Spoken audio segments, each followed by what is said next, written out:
여러분 안녕하십니까? 4월 28일 NWN 내외 방송 뉴스를 시작하겠습니다.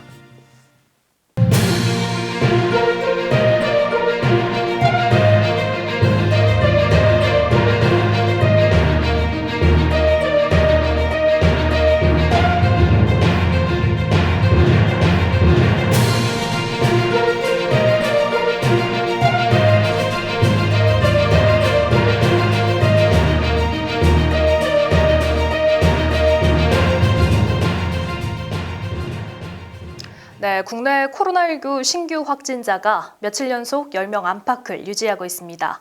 사실상 안정세에 들어선 건데요. 문제는 모레부터 시작되는 황금 연휴입니다.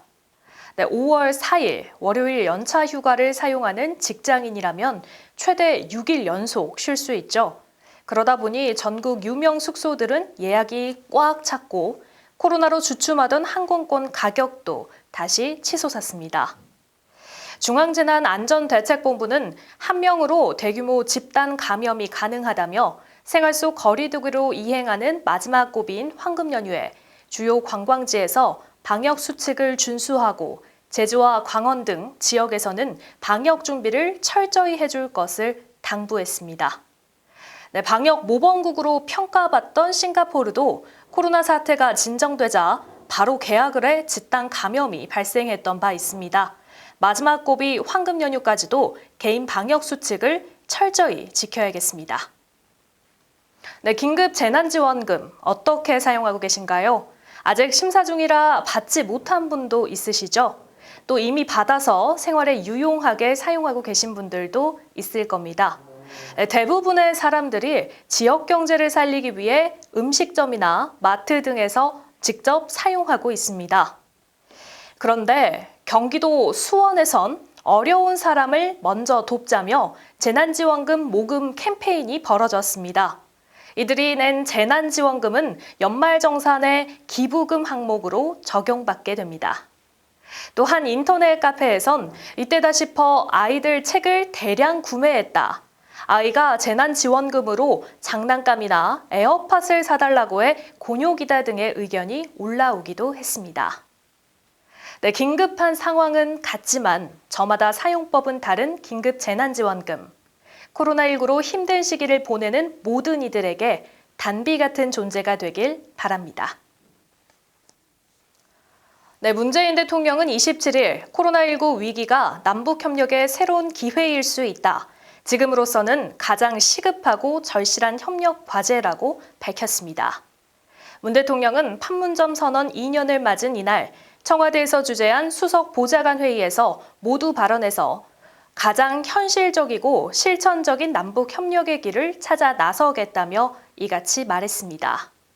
네, 이어 우리는 현실적인 제약 요인 속에서도 할 수 있는 일들을 찾아서 작은 일이라도 끊임없이 실천해 나가야 한다며 평화 경제의 미래를 열어 나가겠다고 강조했습니다. 특히 우선 남북 과제로 남북 간 코로나19 협력을 꼽았는데요.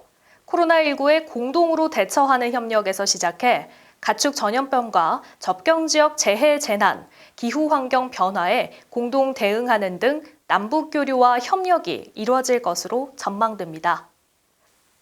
한편 정부는 어제 강원도 고성군 재직역에서 동해 북부선 추진 기념식을 열고 철도 건설 사업에 착수했습니다. 동해 북부선과 현재 공사 중인 동해 중부선, 동해 남부선이 연결되면 동해안을 따라 부산에서 강원 고성까지 철길로 이어지게 됩니다. 네, 4.15 총선이 끝났지만 여야는 각각 진통을 겪고 있습니다. 더불어민주당 윤리심판원은 27일 성추행 파문으로 사퇴한 오고돈 전 부산시장에 대한 제명을 의결했습니다. 경찰은 오 전 시장을 피해자 신분으로 전환하고 본격적인 수사에 나섰습니다. 미래통합당은 오 전 시장 사건과 관련해 청와대와 더불어민주당 수뇌부가 성추행 사건을 발생 당시부터 인지하고 있었을 것이라고 주장하며 문 대통령이 직접 나서 입장을 밝힐 것을 촉구했습니다. 그러나 김종인 비상대책위원회 전환을 둘러싼 미래통합당 내 잡음도 만만치 않은데요. 비대위 전환이 불가피하다는 인식 속에서도 일각의 반대가 계속되며 전국위원회 찬반 표결을 놓고 전망이 엇갈리는 상황입니다. 앞서 미래통합당 김종인 전 총괄선대위원장은 정권을 준다면 비상대책위원회를 이끌겠다고 입장을 밝혔고 지난 24일 할 일을 다하고 비대위원장직을 그만두겠다는 뜻을 밝힌 바 있습니다. 미래통합당은 28일 열릴 정국위에서 최고위가 결정한 김종인 비대위원장 임명안과 8월 전당대회 일정 변경을 위한 당헌 개정안을 상정할 예정입니다. 네, 지난주 김정은 북한 국무위원장의 건강 이상설로 우리나라 언론과 CNN 등 외신이 뜨거웠죠.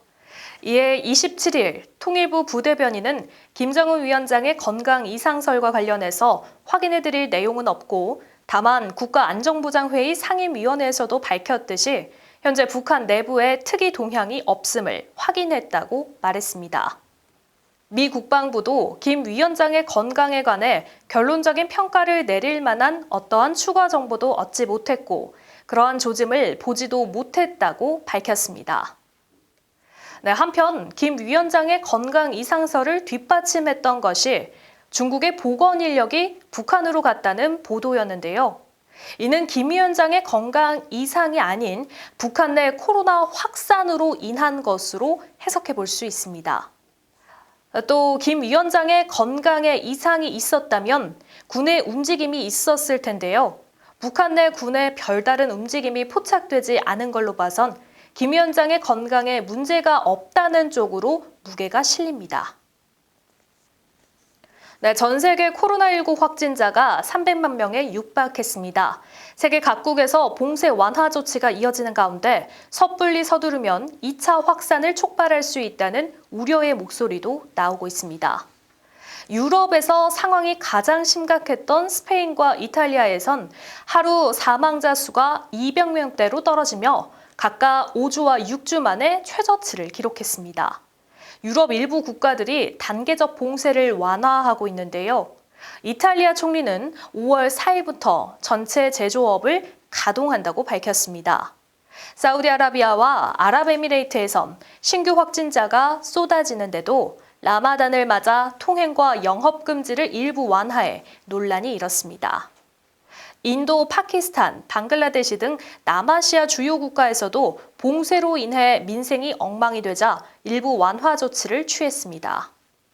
한편 러시아와 브라질, 영국 등에서는 코로나의 기세가 여전히 무섭습니다. 러시아에서는 하루 신규 확진자가 6,300명 이상 쏟아지고 있고 브라질과 영국에서도 하루 3,000에서 4,000명의 확진자가 발생하고 있습니다. 세계에서 코로나19 피해가 가장 큰 곳은 미국입니다. 미국 내 코로나 전체 확진자는 27일 오후 기준 98만 7,322명이고 총 사망자는 5만 5,415명입니다. 트럼프 대통령은 지난 23일 브리핑에서 살균제가 바이러스를 잡아냈다는 연구 결과에 흥미를 보이면서 주사로 살균제를 몸 안에 집어넣는 방법 같은 건 없을까라고 발언해 논란을 일으켰는데요. 이에 미 질병통제예방센터와 식품의약국은 살균제 부적절 사용에 대한 경고문을 올리는 등 진화에 나섰습니다. AP통신은 백악관이 뉴스 브리핑을 트럼프 대통령 없이 변화된 형태로 다른 장소에서 진행하는 방안을 고려 중이라고 보도했습니다. 그렇게 된다면 트럼프 대통령은 친숙한 영역인 경제에 집중하게 될 것으로 전망됩니다. 네, 27일 일본 정부는 코로나 확산을 막기 위해 비자 효력 정지 등을 통한 입국 제한 조치를 5월 말까지 계속하기로 결정했습니다. 이에 따라 당분간 일본으로 들어가는 길목은 차단됐습니다. 또 일본 내 마스크 대란은 계속되고 있는데요. 아베노 마스크는 곰팡이와 머리카락 등 각종 문제로 배포가 중단된 상황입니다.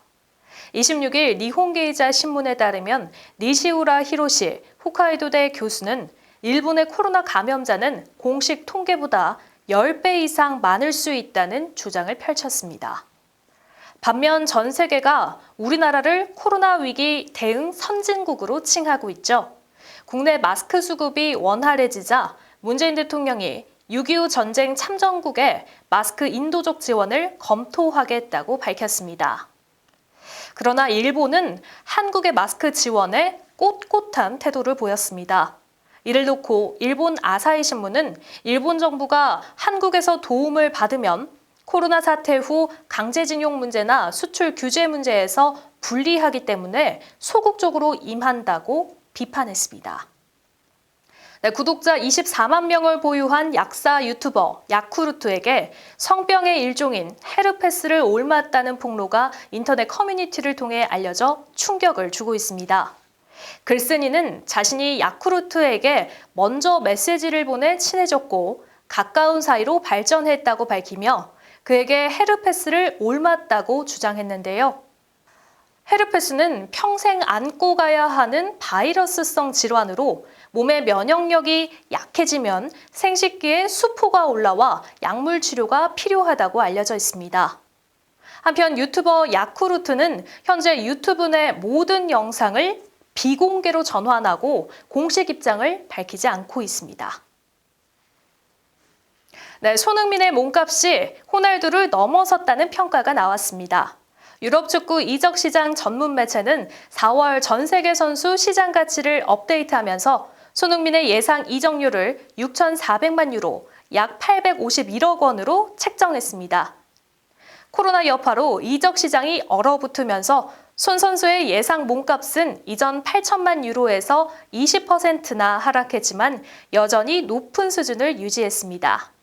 아시아 선수 중에선 1위였고 전 세계 공격수 중에서는 19위를 차지했습니다. 또한 27일 지난해 12월 벌리와 잉글랜드 프로축구 프리미어리그 16라운드 경기에서 터뜨린 손 선수의 70m 드리블 원더골이 영국의 매체가 선정한 올해의 골로 선정됐습니다. 한편 올해 35살이 된 호날두는 예상 이적료가 6천만 유로로 공격수 중 23위에 그쳤습니다. 네, 앞서 뉴스에서 전해드렸듯이 모레부터 황금 연휴가 시작됩니다. 연휴 기간에도 나와 사회를 위해 개인 방역 수칙을 잘 지키셔야겠습니다.